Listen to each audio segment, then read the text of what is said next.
Hello and welcome to Walk the Talk. I am Shekhar Gupta, back in the compound of the Australian High Commission, and my guest today, for once, is not an Australian cricketer, but another Australian star, Foreign Minister Julia Bishop. You are a global star in your own right, even if you are not a cricketer. Well, thank you. That's very kind of you to say so. The Australian cricket team is indeed very well known around the globe. Absolutely. Our last two Australian guests were Adam Gilchrist, who recorded here, and Steve Smith, who we've had a few fights with. Well, this time we can talk foreign affairs, where Australia and India are so often aligned in our world view. Yes, in fact, and our cricketing view, because now our women are also playing each other. Indeed. At a very high level in the World Cup. So welcome to India, Minister. Thank you. And, delighted to be here. What's on your mind, what's on the top of your mind when you come to India? Most certainly deepening and strengthening the very strong bilateral relationship we have with India, and working out ways that we can cooperate and collaborate to meet the regional challenges, but also embrace the many opportunities that face our two countries. Will you list some challenges first? Well, there are many global challenges currently. There's the challenge to the international rules-based order. There are non-state actors emerging, global terrorism, economic protectionism, the humanitarian crises that we see in the Middle East, and technological advances disrupting the way we live, the way we work, the way we communicate. Oh, there are many challenges, but we must also focus on the opportunities. So you list them, I was coming to that. So you list the opportunities, yes.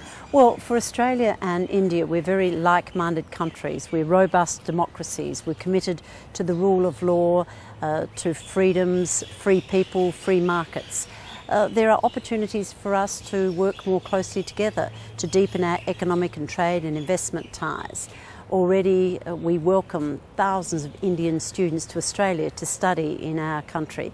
More Australian students are coming here to India to study at your universities. So our people-to-people links are very close and very deep, and we should build on that. And as partners in our region, work together to bring greater stability, security and prosperity to the Indian Ocean, Asia Pacific. Well, I know that you do your bit to begin with by sending your best people from your foreign service as your High Commissioners there. That's very kind. Harinder is an outstanding diplomat, and we're delighted to have her here in New Delhi. Peter Varghese at a time when, since you mentioned education, when we had some trouble. And Peter's a very, very fine former diplomat. He's now the Chancellor of Queensland University. Yes, I know. And we've asked we met him, some time back. Yes, we've asked him to prepare an India economic strategy so that we can see the opportunities for us to collaborate in the commercial area, in trade, in investment. And with India's economy, one of the fastest growing major economies, and Australia as the 13th largest economy in the world, in our 26th consecutive year of economic growth, I think the opportunities are Australia boundless. is an economy that never had a recession. Well, not since 1991. Yes. It is actually now a world record. I think we've just overtaken the Netherlands, 26 For us in consecutive India, years. economic history began in 1991 with our economic reform. We don't care what happened before. It's like post-Google and pre-Google. Well, the thing about economic reform is it's ongoing. You never stop. It's a continuous race where the finishing line continues to recede into the distance. You must keep on reforming your economy to stay ahead and to remain internationally competitive. So when Peter and I had a conversation on Walk the Talk, the first Australian diplomat, and then we had Kevin Rudd, same gardens, but Peter said something to me, and situation was a little bit similar to what we have right now between India and China. There was some tension. And Peter said that peaceful rise of China is in everybody's interest, particularly for China's front yard states. And so they also have to collaborate to make sure that this remains peaceful. Do you have concerns in that area? We certainly agree that China's rise must be peaceful, for that's in the interests of everyone, and China claims to be growing and rising peacefully. But with added economic weight comes added responsibility, and Australia and India and other countries must work together to manage the impact of China's rise. China is our most important trading partner. It's the #1 trading partner for many countries around the world. So what happens in China is important. So we must manage the relations to ensure that we all commit to that international rules-based order that has governed the way states behave towards each other since the Second World War and has given rise to the relative peace and prosperity in our region, where many countries, including China, have been able to lift millions of people out of poverty and have a higher standard of living. So international rules-based order. Yes.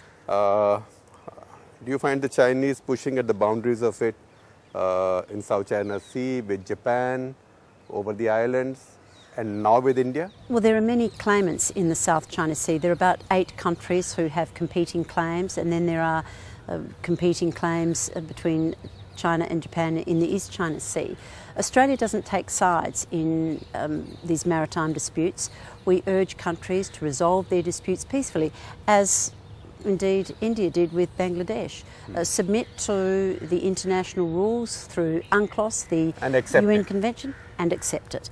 And that's what we urge China and other claimants to do in relation to the South China Sea, and not take any action that would escalate tensions or could lead to a miscalculation or misjudgment.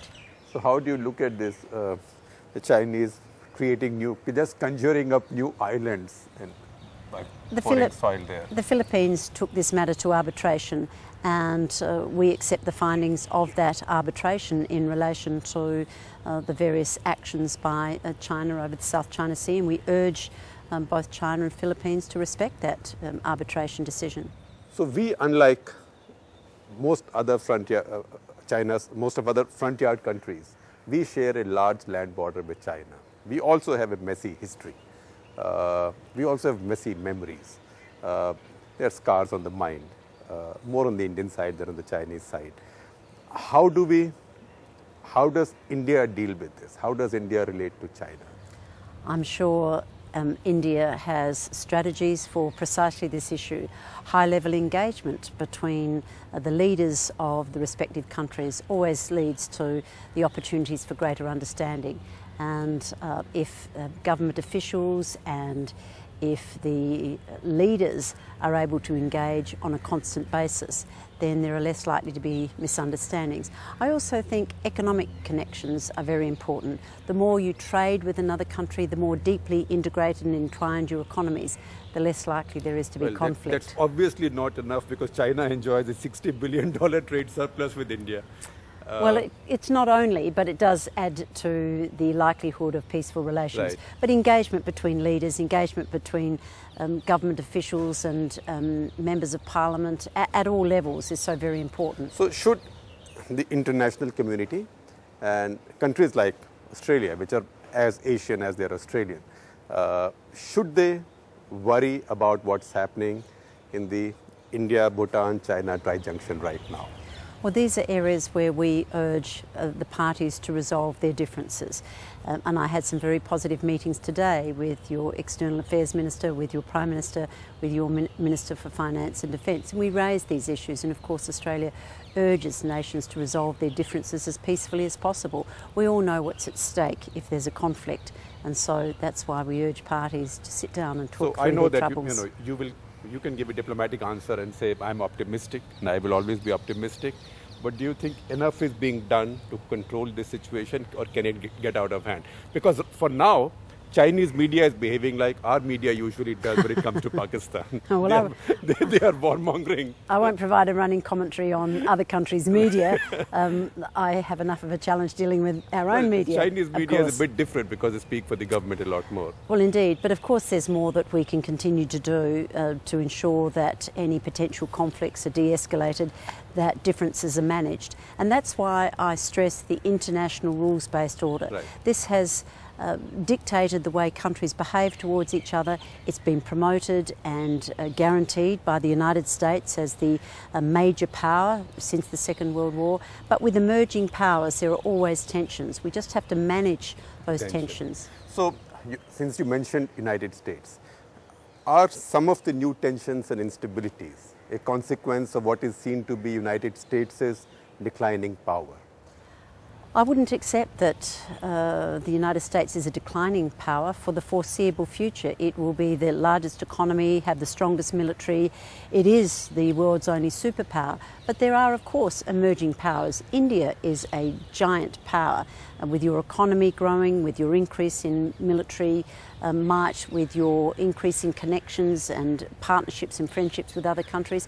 China, of course, is an emerging and rising global power.